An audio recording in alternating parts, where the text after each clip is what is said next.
Deadline, a brand new Alan Wake perk that gives you 10% more skill checks when you're injured. When a lot of people look at this perk, they see mediocrity. But me, I see potential.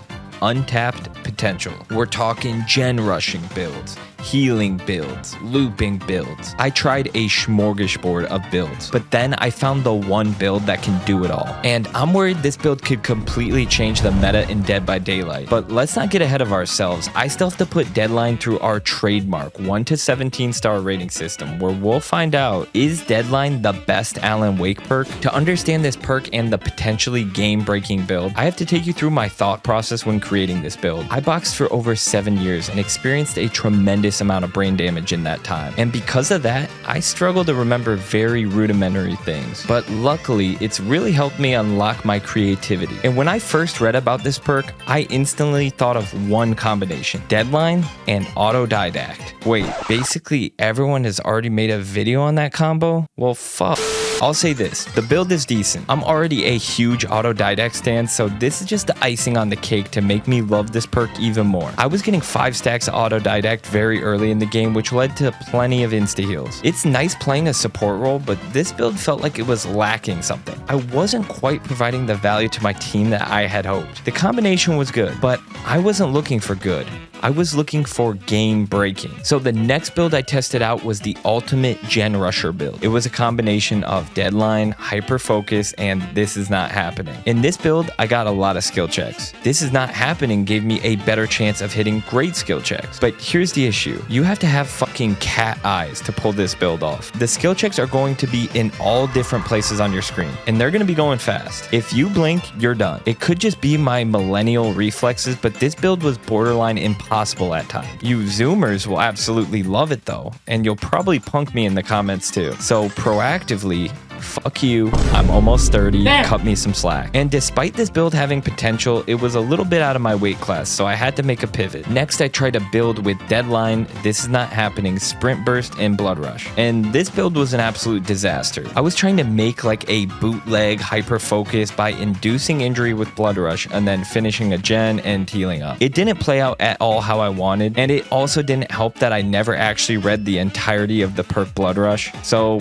whatever, I didn't realize I need to be on my second hook to activate it. You live and you learn. Who even reads these days? Nerds, that's who. I continued to rotate perks in and out, just hoping to find the perfect combination. I knew there was a meta build hidden somewhere, I just needed to find it. Although I was playing as Adam Francis, I was trying to channel my inner Nicolas Cage. I was chasing down meta builds like Nick Cage would chase down the Declaration of Independence. But then I realized, Deadline may just be trash. These builds I was trying, it seemed like they were missing something. It felt like if I took Deadline out of the build, it may actually be better. I was about to give up, but on my last game, I finally found it. This was the perfect build for gens, healing, looping, the whole 9 yards. All I needed was one perk to unlock its full potential: Deadline. So here it is, what I like to call the do-it-all solo queue gen rushing insta-heal 5-gen chase super meta OP build. The first perk is of course Autodidact. You can't ignore the perfect synergy you get from this pairing, which helps get those sweet insta-heals. The second perk is Resilience. Not sure why I ignored Resilience to this point. Let's call it incompetence. But because you want to stay injured while using this build, the 9% increase to basically all actions is extremely helpful. For the third perk, you have 2 options, depending on what playstyle you prefer. This Is Not Happening will give you more of a sweaty gen rushing type vibe, but I'd personally recommend using Sprint Burst in that third spot. Because you're going to be injured basically the entire match, you're going to want to keep yourself alive as much as possible. You need to be sprinting away from killers, sprinting to injured survivors, sprinting to unhook, sprinting to generators. I think Sprint Burst is a must to give this build a little more survivability. For that reason, I'd also highly recommend running a flashlight as well to give yourself one more line of defense. The last perk is Deadline, which ties the entire build together. And with this build, you'll be doing a little bit of everything. And now you may feel upset that this isn't some game-changing, game-breaking, ultra meta build,